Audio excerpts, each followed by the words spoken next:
Hello friends, book insider पर आप सभी का स्वागत है। आज हम बात करने वाले हैं द 9 कदम overthinking detox by Max Mindfield book के बारे में। ओवरथिंकिंग यानी ज़रूरत से ज़्यादा सोचना, लेकिन मैक्स माइंडफील्ड की किताब द 9 स्टेप ओवरथिंकिंग डिटॉक्स के मुताबिक ओवरथिंकिंग असल में ज़्यादा सोचना नहीं है, बल्कि बिना डायरेक्शन के सोचना है।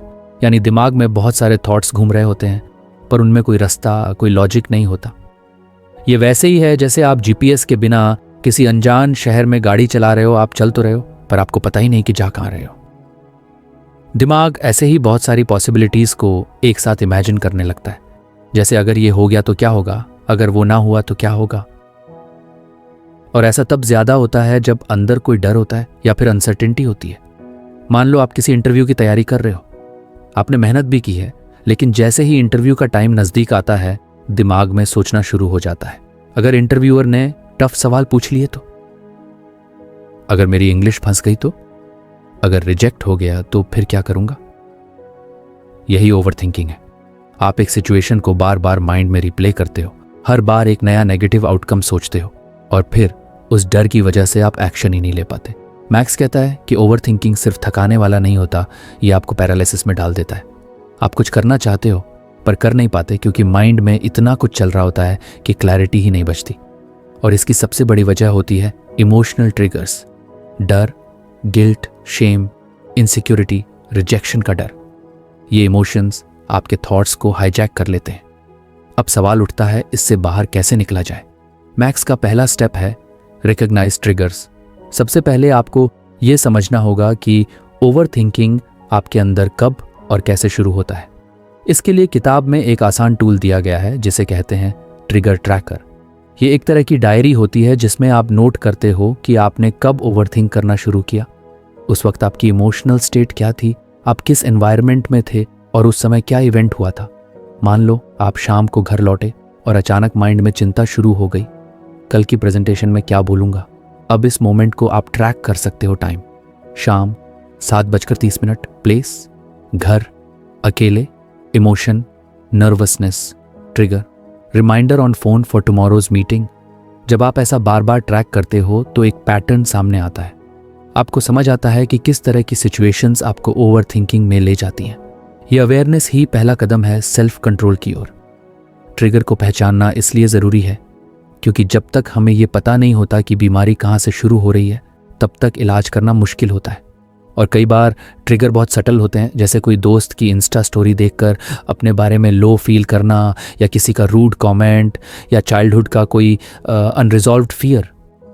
जब आप इन्हें ट्रैक करते हो तो माइंड इनसे डिटैच्ड होने लगता है। आप रियलाइज़ करते हो कि ओह, ये तो वही फियर है जो हमेशा मुझे स्टक करता है। ओवरथिंकिंग की एक और इंटरेस्टिंग बात यह है कि ये हमेशा लॉजिकल नहीं होता। कभी कभी आपको लगता है कि आप लॉजिकली चीज़ें एनालाइज कर रहे हो, पर असल में आप एंग्जाइटी को जस्टिफाई कर रहे होते हो। जैसे कोई लड़की अपने क्रश को मैसेज करने से पहले 100 बार सोचती है, अगर उसने रिप्लाई नहीं किया तो। फिर वो रिप्लाई ना करने के 10 कारण सोचती है, फिर खुद ही अस्यूम कर लेती है कि शायद वो इंटरेस्टेड नहीं है, फिर गिल्ट फील करती है कि उसने सोचा भी क्यों, और फाइनली मैसेज भेजने की हिम्मत नहीं होती, जबकि रियलिटी ये हो सकती है कि लड़का बिजी था। ट्रिगर ट्रैकर इस पूरे मेंटल लूप को पकड़ने में हेल्प करता है। जब आप डेली अपने थॉट्स और इमोशंस को ऑब्जर्व करते हो तो धीरे धीरे आप अपनी रिएक्शंस को बेटर अंडरस्टैंड करने लगते हो। मैक्स इस प्रोसेस को मेंटल ऑडिट कहता है। जैसे कोई अकाउंटेंट अपने खर्चों का हिसाब रखता है, वैसे ही आप अपने थॉट पैटर्न्स का हिसाब रखने लगते हो। फायदा क्या होता है? सबसे पहले तो आप अवेयर हो जाते हो। ओवरथिंकिंग अब एक ऑटोमेटिक पैटर्न नहीं रहता। जब नेक्स्ट टाइम वो ही ट्रिगर आएगा तो आप खुद से कह सकोगे, अरे ये तो वही पुराना पैटर्न है। ये अवेयरनेस ही बहुत पावरफुल होती है, क्योंकि इससे आप रिएक्शन मोड से रिस्पॉन्स मोड में शिफ्ट हो जाते हो। अब आप सोच समझकर डिसाइड करते हो कि आपको उस थॉट को फॉलो करना है या नहीं। दूसरी बात ये कि ट्रिगर ट्रैकर आपको ये समझने में मदद करता है कि आपके इमोशंस कहाँ से जनरेट हो रहे हैं। कई बार हम खुद को समझ ही नहीं पाते। हमें लगता है कि हम लेज़ी हैं या अनमोटिवेटेड हैं, लेकिन असल में हम कंफ्यूज्ड या स्केर्ड होते हैं। जब ट्रिगर साफ हो जाते हैं तो इमोशंस को लेबल करना आसान हो जाता है, और जब इमोशंस को आप नाम दे देते हो तो वो उतना स्केरी नहीं लगता। ओवर थिंकिंग का रूट हमेशा इमोशन में होता है, और जब आप उस इमोशन को पकड़ लेते हो तो आप थॉट को भी कंट्रोल कर सकते हो। मैक्स एक बहुत बढ़िया एनालॉजी देता है, दिमाग एक मंकी की तरह है जो हर टाइम एक पेड़ से दूसरे पेड़ पर कूदता रहता है, और ओवर थिंकिंग में ये मंकी ड्रंक हो जाती है, एक पेड़ से दूसरी, फिर तीसरी, फिर चौथी, और गिरती रहती है। ट्रिगर ट्रैकर उस मंकी को पकड़ने का तरीका है। आप समझ पाते हो कि वो कब कूद रही है, क्यों कूद रही है, और फिर आप उसे आराम से बैठा सकते हो। कई बार हम ओवर थिंकिंग को रोकने की कोशिश में खुद को ही ब्लेम करने लगते हैं। अगर आपको हमारी फ्री समरी अच्छी लगती है तो आप हमारे चैनल को सब्सक्राइब कर सकते हैं, हमारी मेंबरशिप खरीद सकते हैं, या हमें यूपीआई के थ्रू सपोर्ट कर सकते हैं। अब समरी पर वापस चलते हैं। मुझे इतना नहीं सोचना चाहिए, मैं बहुत वीक हूं। पर मैक्स कहता है कि ये सेल्फ जजमेंट और ज्यादा ओवर थिंकिंग को बढ़ा देता है। इंस्टेड आपको क्यूरियस बनना है। जैसे साइंटिस्ट होते हैं वैसे ही अपने थॉट पैटर्न्स को एक्सप्लोर करना है, बिना जज किए। इंटरेस्टिंग, मैंने ऐसा क्यों सोचा? इस थॉट के पीछे कौन सा डर छिपा है? क्या ये थॉट अभी जरूरी है? इस तरह के सवाल आपको माइंडफुल बनाते हैं। ओवर थिंकिंग से बाहर निकलना कोई ओवरनाइट मिरेकल नहीं है।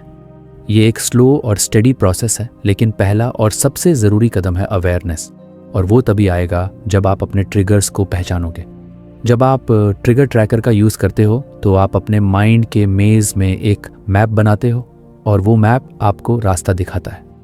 हर बार जब आप ट्रिगर को ट्रैक करते हो आप खुद को थोड़ा और बेटर अंडरस्टैंड करते हो, और जैसे जैसे अंडरस्टैंडिंग बढ़ती है वैसे वैसे आपके थॉट्स शांत होने लगते हैं। कहानी का सार ये है कि ओवर थिंकिंग को रोकने के लिए सोच को रोकने की ज़रूरत नहीं है, बल्कि उसे डायरेक्शन देने की ज़रूरत है। माइंड हमेशा बिजी रहेगा, लेकिन अगर आप उसे सही डायरेक्शन में चैनल कर सको तो वही माइंड आपकी सबसे बड़ी ताकत बन सकता है। ट्रिगर को पहचानना सीखो, उनको एक्सेप्ट करो, और फिर धीरे धीरे उन्हें रिलीज करना शुरू करो। यही शुरुआत है उस शांत और फोकस्ड माइंड की जो क्लैरिटी, क्रिएटिविटी और कॉन्फिडेंस से भरा होता है। बाकी स्टेप्स में मैक्स बताता है कि उन ट्रिगर्स को न्यूट्रल कैसे किया जाए, फोकस कैसे बढ़ाया जाए, और एक्शन की क्लैरिटी कैसे पाई जाए। लेकिन हर जर्नी की शुरुआत अवेयरनेस से होती है, और यही है पहला कदम उस नॉइजी माइंड को डिटॉक्स करने की ओर। मैक्स माइंडफील्ड की किताब द 9 स्टेप ओवरथिंकिंग डिटॉक्स में स्टेप 2 और स्टेप 3 एक बहुत इंटरेस्टिंग और प्रैक्टिकल सॉल्यूशन लेकर आते हैं। ये दोनों स्टेप्स ओवरथिंकिंग को मैनेज करने के लिए ऐसे तरीके सिखाते हैं जो न सिर्फ माइंड को हल्का करते हैं बल्कि आपके सोचने के तरीके को भी बदल देते हैं। स्टेप 2 है एक्सटर्नलाइज द माइंड, यानी अपने माइंड में चल रही सारी चीज़ों को बाहर निकालना। मैक्स कहता है कि हमारा माइंड एक कंटेनर की तरह है। जितना ज़्यादा उसमें थॉट्स एक्यूमुलेट होते हैं उतना वो भारी और क्लटर्ड लगता है। ओवरथिंकिंग की सबसे बड़ी प्रॉब्लम यही होती है कि हम सारी चीज़ें अपने अंदर ही रखते हैं। हम सोचते हैं, फिर उस सोच पर और सोचते हैं, और फिर सोचते हैं कि हम क्यों सोच रहे हैं। ये एंडलेस लूप बन जाता है।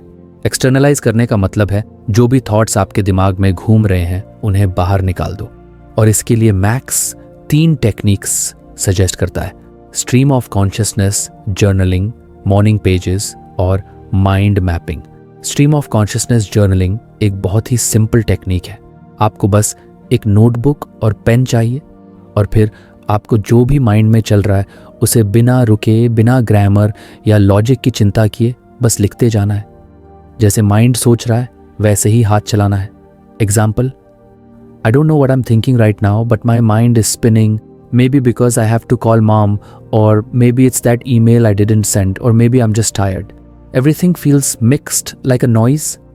इस तरह से लिखते लिखते आप महसूस करते हो कि जो बातें अंदर बहुत बड़ी लग रही थी वो जब बाहर आईं तो उनका वेट कम हो गया, और कई बार क्लैरिटी भी मिलने लगती है कि असली प्रॉब्लम क्या है। मॉर्निंग पेजेस दूसरी टेक्निक है जिसे जूलिया कैमरन ने पॉपुलर किया, और मैक्स भी स्ट्रांगली रेकमेंड करता है। इसमें आप हर सुबह उठते ही 3 पेजेस बिना रुके लिखते हो, चाहे कुछ भी लिखो, बस लिखो। इससे होता यह है कि सुबह सुबह जो मेंटल क्लटर होता है वो बाहर आ जाता है। इससे आपका दिमाग फ्रेश और क्लियर हो जाता है, और दिन की शुरुआत भी ग्राउंडेड लगती है। माइंड मैपिंग एक थोड़ा स्ट्रक्चर्ड तरीका है थॉट्स को ऑर्गेनाइज करने का। मान लो आपके माइंड में बहुत सारे टास्क्स, आइडियाज़, वरीज और डाउट्स घूम रहे हैं। आप एक सेंट्रल वर्ड लिखते हो जैसे ओवरथिंकिंग, और फिर उससे जुड़ी सारी ब्रांचेस बनाते हो, जैसे job stress, health worry, relationship doubts. फिर इन ब्रांचेस से और सब ब्रांचेस निकलती हैं। ये टेक्निक आपको विजुअली ये समझने में हेल्प करती है कि आपकी थिंकिंग किस डायरेक्शन में जा रही है और कौन से एरियाज ज़्यादा अटेंशन मांग रहे हैं। इन तीनों टेक्निक्स का अल्टीमेट गोल है मेंटल डिक्लटरिंग, यानी दिमाग की सफाई करना। जब हम अपने थॉट्स को बाहर निकालते हैं तो दिमाग के अंदर स्पेस बनता है। मैक्स एक्सप्लेन करता है कि जब आप एक्सटर्नलाइज करते हो तो आपका प्री फ्रंटल कॉर्टेक्स, जो कि ब्रेन का डिसीजन मेकिंग और रीजनिंग सेंटर है, एक्टिवेट होता है। यानी जब तक दिमाग ओवरलोडेड रहता है तब तक वो सिर्फ पैनिक और कैओस में फंसा रहता है, लेकिन जब आप उसे हल्का करते हो तो वो क्लियरली सोचने लगता है। एक तरह से ये इमोशनल डाइजेशन की प्रोसेस होती है। जैसे बॉडी को फूड डाइजेस्ट करने की ज़रूरत होती है, वैसे ही माइंड को इमोशंस और थॉट्स डाइजेस्ट करने के लिए एक आउटलेट चाहिए होता है।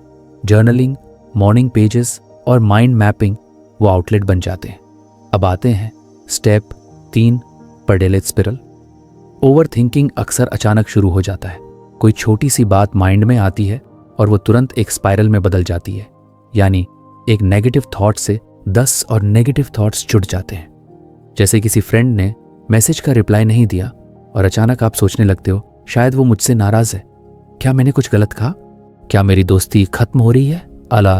और फिर गिल्ट, फियर, लोनलीनेस का सुनामी चल पड़ता है। मैक्स इस स्पाइरल को रोकने का तरीका बताता है, जिसे वो कहता है वरी विंडो।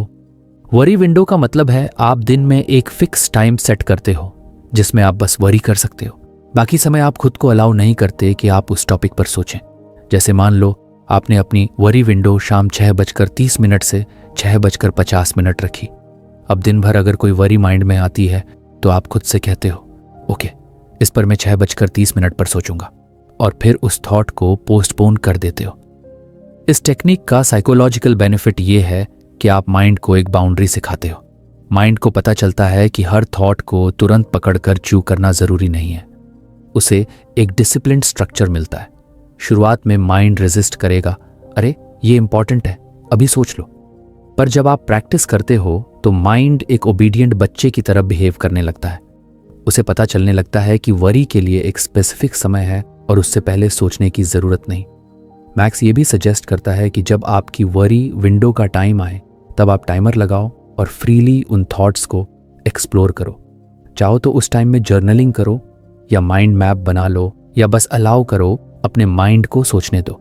लेकिन जैसे ही 20 मिनट खत्म हो आप उस डोर को बंद कर दो और फिर वापस अपनी लाइफ पर ध्यान दो। ये प्रोसेस बहुत पावरफुल है क्योंकि इससे स्पॉन्टेनियस रूमिनेशंस, यानी बिना सोचे समझे अचानक चलने वाली सोच धीरे धीरे कम होने लगती है। आपका माइंड समझने लगता है कि हर थॉट इंपॉर्टेंट नहीं होती और हर समय सोचने की जरूरत नहीं होती। वरी विंडो एक तरह का साइकोलॉजिकल कंटेनर है जहां आप अपनी चिंताओं को स्टोर करते हो। इससे माइंड को सेफ्टी फील होती है क्योंकि उसे पता है कि उसकी बातें सुनी जाएंगी, लेकिन सही टाइम पर। यह आपको रिएक्टिव नहीं बल्कि रिस्पॉन्सिव बनाता है। मैक्स कहता है कि वरी विंडो और एक्सटर्नलाइजेशन दोनों मिलकर ओवर थिंकिंग को डिटॉक्स करने की फाउंडेशन बनाते हैं। एक तरफ आप माइंड का वेट बाहर निकाल रहे हो, दूसरी तरफ आप माइंड को डिसिप्लिन भी सिखा रहे हो। इन टेक्निक से ये सबसे बड़ा चेंज ये आता है कि आप खुद को ऑब्जर्व करना शुरू करते हो। आप अपने थॉट्स के पीछे भागना बंद कर देते हो और उन्हें एक डिस्टेंस से देखना शुरू कर देते हो। जैसे कोई मेडिटेटर अपने थॉट्स को क्लाउड्स की तरह देखता है, आते हैं जाते हैं पर उन्हें पकड़ता नहीं। ओवर थिंकिंग को खत्म करने की जर्नी में सबसे ज़रूरी चीज़ है स्पेस और स्ट्रक्चर। स्पेस आपको मिलती है जब आप अपने थॉट्स को बाहर निकालते हो। स्ट्रक्चर आता है जब आप माइंड को बाउंड्रीज देते हो, जैसे वरी विंडो। इन स्टेप्स को फॉलो करके आप खुद को एक ऐसा इंसान बना सकते हो जो ज़्यादा अवेयर है, ज़्यादा स्टेबल है और ज़्यादा पीसफुल भी।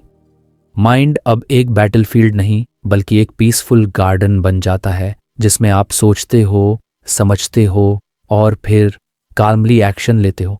और यही तो अल्टीमेट गोल है कि आप अपने थॉट्स के गुलाम ना बने बल्कि उनके मास्टर बने। मैक्स की किताब यही सिखाती है कि माइंड को डिटॉक्स करना कोई लग्जरी नहीं, एक ज़रूरत है। और ये प्रोसेस आसान भी है अगर आप इसे रोज़ की आदत बना लें। जैसे जैसे आप एक्सटर्नलाइज करना और डिले करना सीखते हो वैसे वैसे आप खुद से जुड़ते हो और ये जुड़ाव ही आपकी क्लैरिटी, फोकस और इमोशनल बैलेंस का सबसे बड़ा सोर्स बनता है।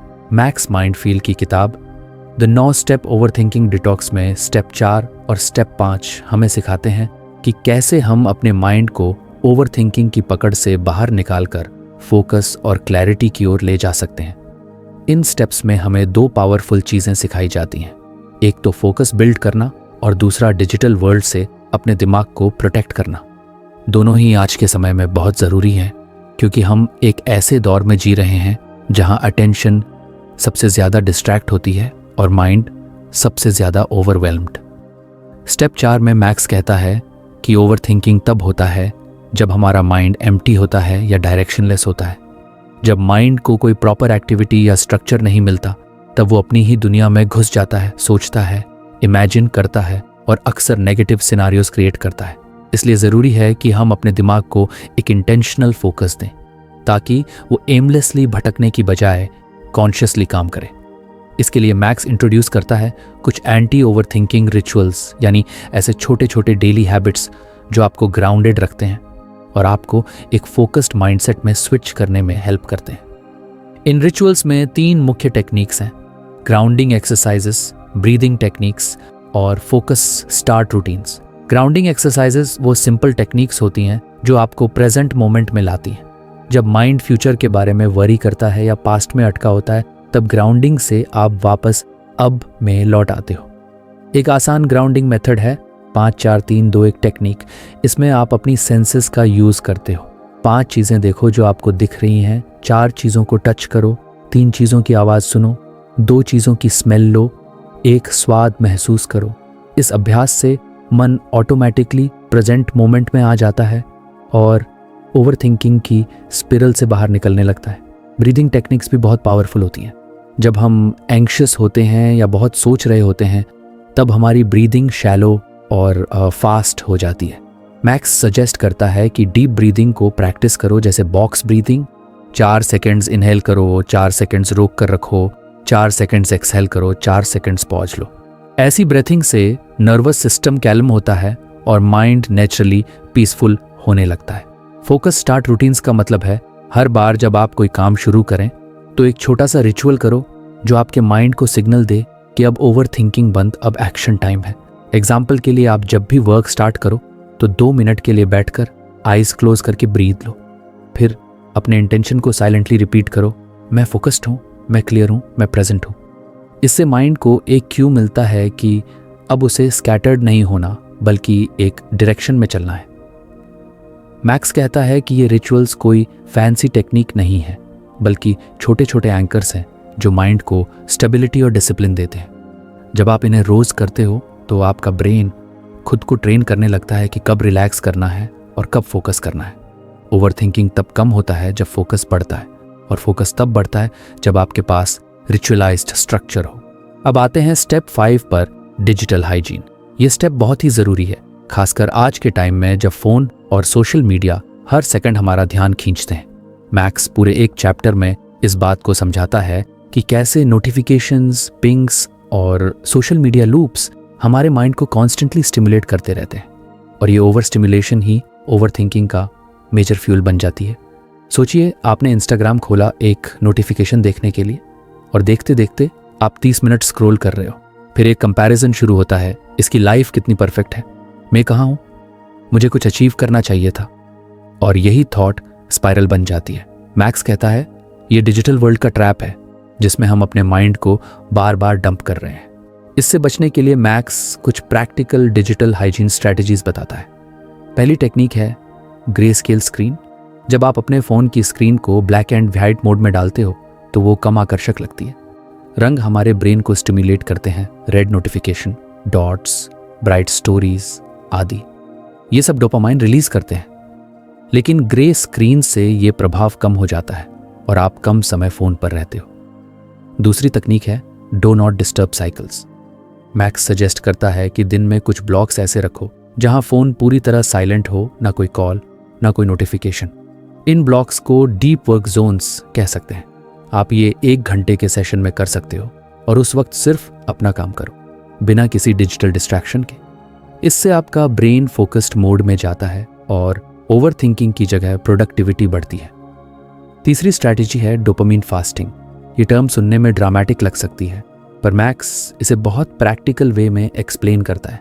डोपामीन फास्टिंग का मतलब है दिन में कुछ समय ऐसा रखना जिसमें आप किसी भी हाई स्टिमुलेशन एक्टिविटी से दूर रहते हो।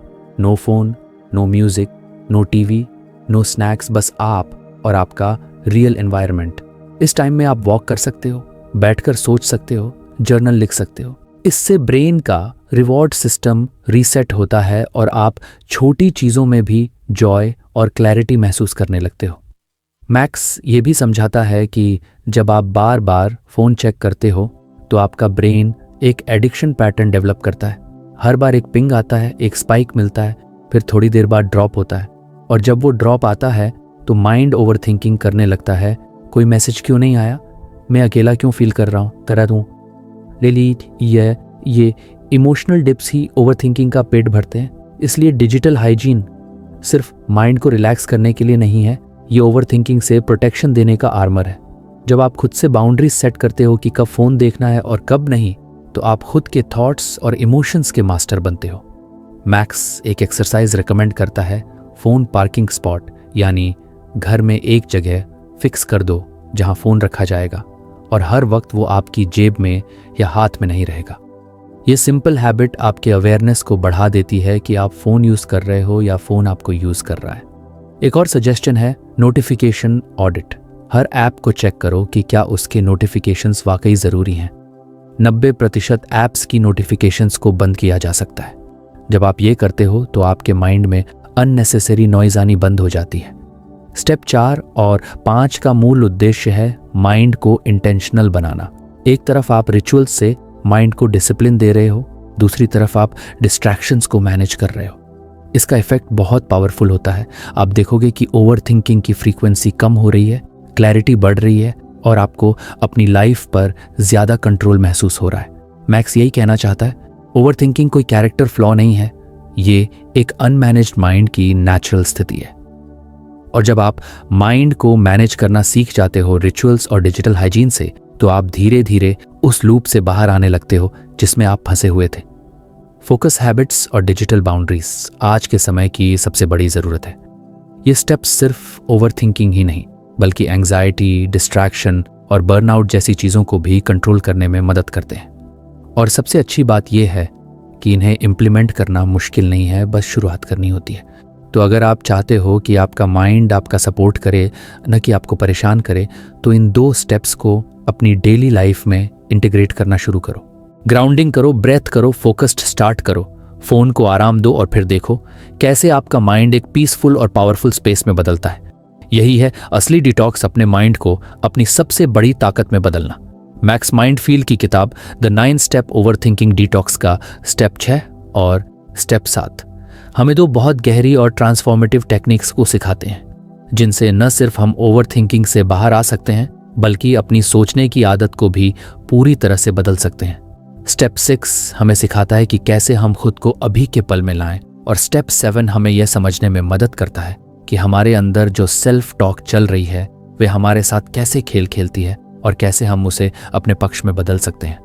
Step 6 ground in the present over thinking का एक सबसे बड़ा कारण होता है हाइपोथेटिकल थिंकिंग, यानी अगर ऐसा हुआ तो, अगर वो ना हुआ तो, क्या होगा अगर मैं फेल हो गया, क्या होगा अगर लोग मुझे रिजेक्ट कर देंगे।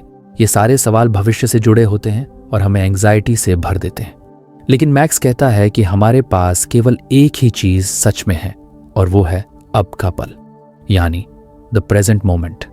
पर यह कहना जितना आसान है, करना उतना ही मुश्किल, क्योंकि माइंड हर वक्त या तो पास्ट में गिल्ट ढूंढता है या फ्यूचर में डर। इसलिए मैक्स हमें एक प्रैक्टिकल तरीका बताता है, सेंसरी एंकरिंग। सेंसरी एंकरिंग का मतलब होता है अपने सेंसेस, इंद्रियों का इस्तेमाल करके खुद को अब में लाना, यानी अपनी अटेंशन को बाहर की दुनिया में फिक्स करना ताकि अंदर की भागती सोच शांत हो सके। एक आसान तरीका है टेम्परेचर अवेयरनेस।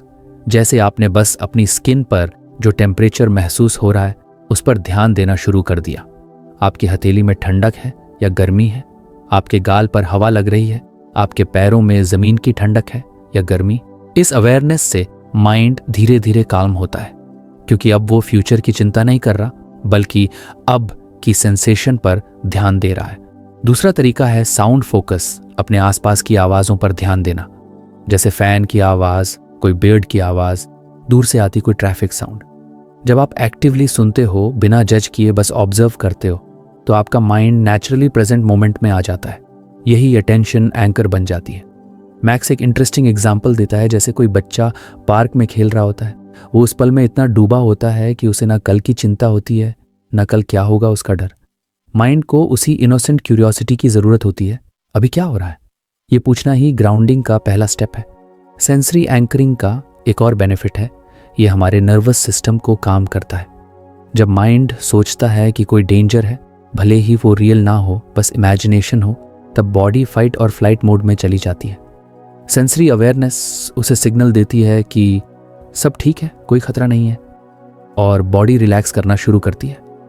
मैक्स सजेस्ट करता है कि दिन में कई बार छोटे छोटे ग्राउंडिंग ब्रेक्स लो, 30 सेकंड के लिए ही सही, पर अपनी सेंसेस से कनेक्ट करो। इससे माइंड बार बार अब में आना सीखता है और एंग्शियस हाइपोथेटिकल से ऑटोमेटिकली दूर होने लगता है। अब बात करते हैं स्टेप 7 की, रीवायर सेल्फ टॉक। ओवर थिंकिंग में अक्सर हम अपने ही मन में खुद से बात करते रहते हैं, और वो बातें ज़्यादातर नेगेटिव होती हैं, जैसे मैं क्यों इतना सोचता हूँ, मैं कभी कॉन्फिडेंट नहीं बन पाऊंगा, शायद मुझ में ही कुछ कमी है। ये सेल्फ टॉक हमारी आइडेंटिटी बन जाती है और हम उसी नैरेटिव को सच मान लेते हैं। मैक्स कहता है कि हमें अपने थॉट्स से लड़ने की ज़रूरत नहीं है, इंस्टेड हमें उन्हें ऑब्जर्व करना है और फिर धीरे धीरे उन्हें रीफ्रेम करना है। इसी कॉन्सेप्ट को कहते हैं कॉग्निटिव डिफ्यूजन। कॉग्निटिव डिफ्यूजन का मतलब होता है अपने थॉट्स से डिस्टेंस बनाना, उन्हें अपनी आइडेंटिटी से अलग देखना। जैसे अगर आपके माइंड में थॉट आया मैं फेलियर हूं, तो आप उस थॉट को पकड़कर ऑब्जर्व करो और खुद से कहो ये एक थॉट है, कोई एब्सोल्यूट ट्रूथ नहीं। आप ये भी कह सकते हो I am noticing that I am having the thought that I am a failure. जब आप ऐसा कहते हो तो आप उस थॉट के साथ फ्यूज्ड नहीं रहते, बल्कि आप उसे बाहर से देखने लगते हो, जैसे कोई बादल हो जो आसमान में तैर रहा है। Max ACT acceptance and commitment therapy के प्रिंसिपल्स को भी एक्सप्लेन करता है, जिसमें मेन आइडिया ये है कि हम अपने थॉट्स को एक्सेप्ट करें, उनसे लड़ने की बजाय, और फिर उनके साथ अलाइंड होकर वो करें जो हमारे वैल्यूज़ के मुताबिक सही है। एक्सेप्टेंस का मतलब है अनकंफर्टेबल थॉट्स और फीलिंग्स को अलाउ करना, उन्हें रिजेक्ट या सप्रेस करने की बजाय। जैसे अगर आपके माइंड में डर है कि लोग आपको जज करेंगे, तो उस डर को लेबल करो, ये फियर है, उसे खुद से अलग पहचान दो। ये मेरी पूरी आइडेंटिटी नहीं है, ये बस एक इमोशन है जो आया और जाएगा।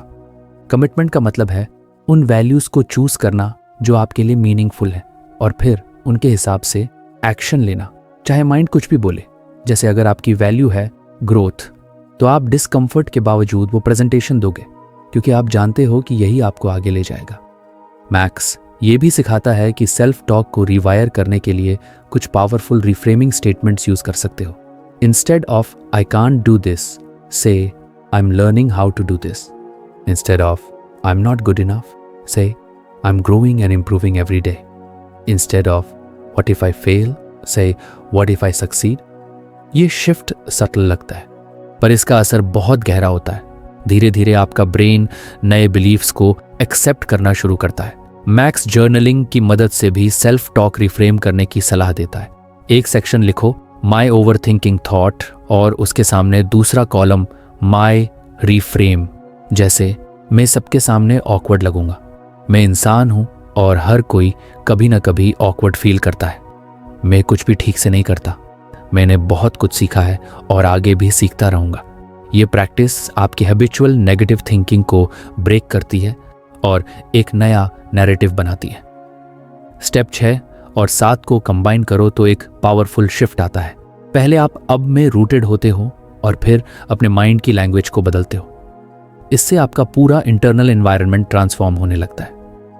मैक्स ये भी कहता है कि ओवर थिंकिंग से बाहर आने का मतलब ये नहीं है कि आप कभी सोचोगे ही नहीं, बल्कि यह कि आप अपनी सोच को रिकॉग्नाइज करना और सही दिशा में मोड़ना सीख जाते हो। आप माइंड को लीडर नहीं बल्कि एक असिस्टेंट बना लेते हो जो आपके साथ है पर आपको कंट्रोल नहीं करता। ग्राउंडिंग और सेल्फ टॉक रिफ्रेम करने से आप अपनी इमोशनल इंडिपेंडेंस बिल्ड करते हो। आप माइंड में उठते तूफानों को ऑब्जर्व करते हो पर उनसे बहते नहीं। आप अपना एंकर खुद बनते हो। और यही तो असली फ्रीडम है, जब आप अपने माइंड के मालिक बन जाते हो, ना कि उसके गुलाम। मैक्स की ये दोनों टेक्निक्स जितनी प्रैक्टिकल हैं उतनी ही पावरफुल हैं। अगर इन्हें डेली लाइफ में इंटीग्रेट किया जाए तो आप एक ऐसा माइंडसेट बना सकते हो जो काल्म, सेंटर्ड और कॉन्फिडेंट हो। और यही है वो असली डिटॉक्स जो सिर्फ माइंड से नहीं, आपके पूरे इनर सिस्टम से ओवर थिंकिंग को बाहर निकालता है। तो अब अगर आपके माइंड में कोई हाइपोथेटिकल थॉट आए, क्या होगा अगर मैं फेल हो गया, तो आप उसे ऑब्जर्व करो, उसकी फीलिंग को अलाउ करो, अब मैं लौट आओ, और फिर खुद से जेंटली कहो, ये बस एक थॉट है और मैं अब भी एक्शन ले सकता हूं। यही है माइंडफुल थिंकिंग की शुरुआत, और यही है स्टेप 6 और 7 की असली ताकत। मैक्स माइंडफील्ड की किताब द 9 स्टेप ओवरथिंकिंग डिटॉक्स के आखिरी 2 स्टेप्स, स्टेप 8 और स्टेप 9, उन लोगों के लिए हैं जो ओवरथिंकिंग से सिर्फ छुटकारा नहीं पाना चाहते, बल्कि एक इंटेंशनल और मीनिंगफुल लाइफ जीना चाहते हैं। अब तक जो स्टेप्स हमने समझे वो हमारे माइंड को डिटॉक्स करने के बारे में थे, यानी कैसे थॉट्स को समझें, कैसे उनसे डिस्टेंस बनाएं और कैसे प्रेजेंट मोमेंट में ग्राउंडेड रहें। लेकिन स्टेप 8 और 9 उन फाउंडेशंस पर एक स्ट्रॉन्ग और सस्टेनेबल लाइफ डिजाइन करने की बात करते हैं। स्टेप 8 है अलाइन विद वैल्यूज। मैक्स कहता है कि ओवरथिंकिंग की सबसे कॉमन वजह होती है डिसीजन मेकिंग में कंफ्यूजन। क्या सही है? क्या मुझे ये करना चाहिए? लोग क्या सोचेंगे? क्या ये रिस्क लेना सेफ है? ये सारे सवाल हमें उलझाते हैं क्योंकि हम अक्सर डिसीजंस दूसरों की एक्सपेक्टेशंस या फियर बेस्ड सोच से लेते हैं। लेकिन जब आप अपने डिसीजंस को अपने कोर वैल्यूज के आधार पर लेना शुरू करते हो, तब क्लैरिटी आनी शुरू होती है। मैक्स ये कॉन्सेप्ट इंट्रोड्यूस करता है कि डिसीजन मेकिंग को व्हाट शुड आई डू सम से हटाकर मुझे क्या सबसे ज़्यादा मायने रखता है में बदलना ज़रूरी है। यानी हर बार जब आप किसी डिसीजन के सामने हो तो खुद से पूछो, मेरे लिए सबसे ज़्यादा मीनिंगफुल क्या है? इससे आपके माइंड में पर्पस, क्लैरिटी आती है। इसके लिए मैक्स एक बहुत ही यूज़फुल टूल देता है, वैल्यूज़ हायरार्की टेम्पलेट। ये टेम्पलेट एक तरह का सेल्फ रिफ्लेक्शन चार्ट होता है जिसमें आप अपनी टॉप 5 कोर वैल्यूज़ को डिफाइन करते हो। जैसे 1 ग्रोथ, 2 ऑथेंटिसिटी, 3 फैमिली, 4 क्रिएटिविटी, 5वां सर्विस। अब जब भी कोई लाइफ डिसीजन सामने आता है, चाहे करियर से रिलेटेड हो, रिलेशनशिप से या लाइफस्टाइल से, तो आप चेक करते हो कि कौन सा ऑप्शन आपकी इन वैल्यूज़ से अलाइंड है। मान लो आपको एक हाई पेइंग जॉब का ऑफर मिला है, पर उसमें लर्निंग अपॉर्चुनिटी कम है और बहुत स्ट्रेस है। अगर आपकी वैल्यू ग्रोथ और बैलेंस है तो आप समझ जाओगे कि वो जॉब सिर्फ पैसे के लिए टेम्पटिंग है, पर आपके कोर से मैच नहीं करती। वैल्यूज़ हायरार्की बनाते वक्त मैक्स सजेस्ट करता है कि आप पहले कुछ गाइडेड प्रॉम्प्ट्स के जरिए अपनी वैल्यूज़ को आइडेंटिफाई करो, जैसे when do I feel most alive, which moments in life do I cherish the most, whose actions do I admire and why. इन सवालों के जवाब धीरे धीरे आपकी अंदर की आवाज़ को सामने लाते हैं।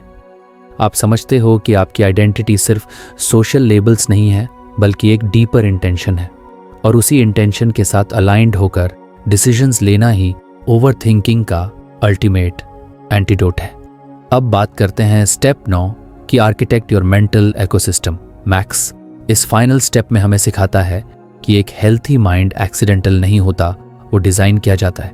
यानी अगर आप चाहते हो कि आपका माइंड हर हफ्ते रिफ्रेश रहे, फोकस्ड रहे और पीसफुल रहे, तो आपको उसके लिए एक इंटेंशनल स्ट्रक्चर बनाना होगा। इस स्ट्रक्चर को मैक्स कहता है मेंटल इकोसिस्टम। मैक्स की बातों का सार ये है, अगर आप चाहते हो कि आपका माइंड एक पीसफुल, क्रिएटिव और इंटेंशनल जगह बने, तो आपको उसे वीकली मेंटेनेंस देना होगा। जैसा एक गार्डनर हर दिन थोड़ी सी देखभाल करता है, वैसे ही आप भी अपने माइंड को नर्चर कर सकते हो। तो फ्रेंड्स, ये थी हमारी आज की बुक समरी। आपको कैसी लगी कमेंट करके ज़रूर बताएं, और धन्यवाद आपका समरी एंड तक सुनने के लिए।